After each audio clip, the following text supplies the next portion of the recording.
Good morning, round two. Well, it seems that my video this morning has sparked some conversation, and that's a good thing. I don't think that any of the responses thus far have been terribly convincing, and I'm going to explain to you exactly why.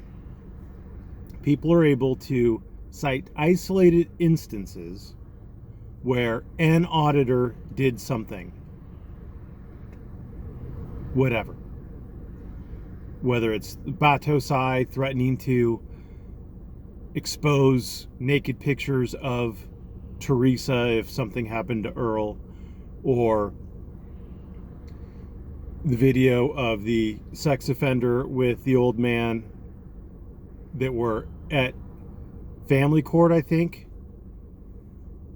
And the allegation is that the sex offender was there to film children and the old man was protecting him or something along those lines. I'm not entirely sure.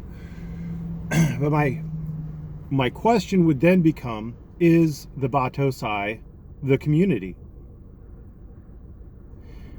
Is that particular sex offender and his friend the community? Is Earl the community? What, if anything, defines the community? That's where you have to start. In order to determine what the community does or doesn't do, you have to determine what the community is. Now, I would posit to you that although people who don't like me will disagree, I am a member of this community. My name has popped up in countless live streams, either in the chats or in the actual live streams themselves. My name has popped up in comments. I am perhaps the J.R. Ewing. They love to hate me in this community, if you're old enough to get a Dallas reference. But I've done audits. I have a playlist of my audits. I would suggest to you I am a member of this community. And I do not protect sex offenders. A much more well-known and better loved by the community auditor is California Guardian. A man with no sex offender past, although he does have a criminal record, and complete vitriol, complete hatred for sex offenders. He has also recently had his main channel taken down, if anybody cares, besides me and a few others, which I think is terrible. I think it's a disgrace that YouTube would do that, but whatever. His live stream channel is still up. Is he a member of this community? If anybody in this community is not protecting sex offenders, then the community doesn't protect sex offenders. And I would posit to you that more people don't protect sex offenders in this community than do. But the next step, the next question that you have to ask is, what do you consider to be protecting a sex offender? Let me ask you this. If an officer sees a man getting mugged, and he then rushes to that man's defense, stops the mugger, and hands the mugged man back his wallet, only to learn later that that mugged man was a sex offender, is that officer protecting sex offenders, or is that officer protecting the public generally? I would posit to you that that officer is protecting the public generally, and that it only so happened that the victim of a crime was a sex offender. Well, in this case, in this community, I would posit to you that the people who are defending these auditors, who also happen to be sex offenders, are protecting auditors, if in fact they are protecting anybody at all. Now, the protections that we've heard of that have been told to me in the comments thus far are, again, Batosai threatening to release nudes of Teresa if something happened to Earl. First of all, I think that Teresa is a part of the First Amendment auditing community. As little love as she has now, I still think that she is a part of this community. She has a long history in this community. She went on road trips doing First Amendment audits with Earl. I don't know how much more into this community you can get than that.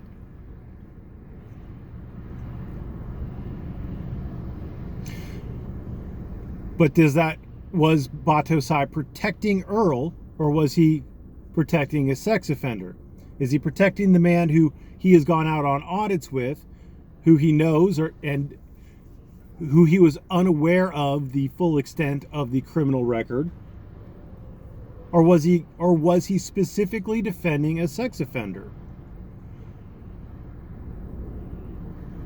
Protecting, I should say. The guys at the who were filming at the court, the old man and the sex offender. Was he really protecting the sex offender? I'm not really sure about that. I think it was the younger guy who was a sex offender. I don't think the old man is. But I don't know who. I don't really care. And imputing motives that the sex offender was there for the purpose of filming children and not exercising his First Amendment rights, I don't know about that. I'd love to see that in a court of law. I'd love to see somebody prove that. But my point is that this is still propaganda. This is still propaganda. People use this exact same propaganda when talking about the police. You know, the police have shot X number of people this year. The police have killed X number of people this year. They lump all the police together, and now all the police are murderers. They ignore whether any individual shooting or killing was justified. They just lump it all together and then lump all the cops together, and cops are killers. That's propaganda. You know that's propaganda if you're on the anti-auditor side. You know it. You're like, oh, that's obviously propaganda. Well, guess what? Lumping all auditors together, lumping sexual offenders together, assigning motives to the auditors who are not attacking or who are auditing with these guys, and then lumping everybody together. I mean, that's propaganda. That is just pure propaganda. One of my favorite pure propagandas is an alt-right propaganda, is that Muslims are terrorists. We were seeing this all over the place on all these sorts of videos for years, you know, since 9/11 basically. You know, Muslims are dangerous. You know, they blow up, they go jihadi, they do shootings, they make explosives, they're terrorists. Well, except for the fact that there's 2 billion Muslims in the world, and it's a very tiny minority of Muslims who do these things. And by lumping all Muslims together, you create propaganda. You create a false narrative that Muslims in general are bad and should be excluded from whatever country you're trying to exclude them from. It's propaganda. It's horseshit. Well, this is also propaganda. This is also horseshit, because anybody can be, as far as I am aware, there is no membership card to this particular community that we're in, this First Amendment auditing community. Anybody can come and do it. Anybody can pick up a camera and go someplace and film. There is no membership requirement. People start talking about auditors and they become part of the community. People go into the comment sections and they believe they're part of the community.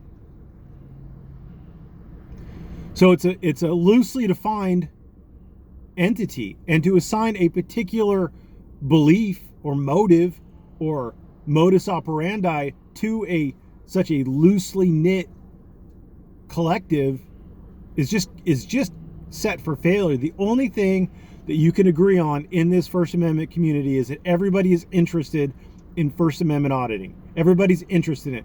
Whether you're for it or against it, whether you think it's done right, done wrong, whatever, all you can really say is that people in this community are interested in the First Amendment, specifically as it relates to auditing.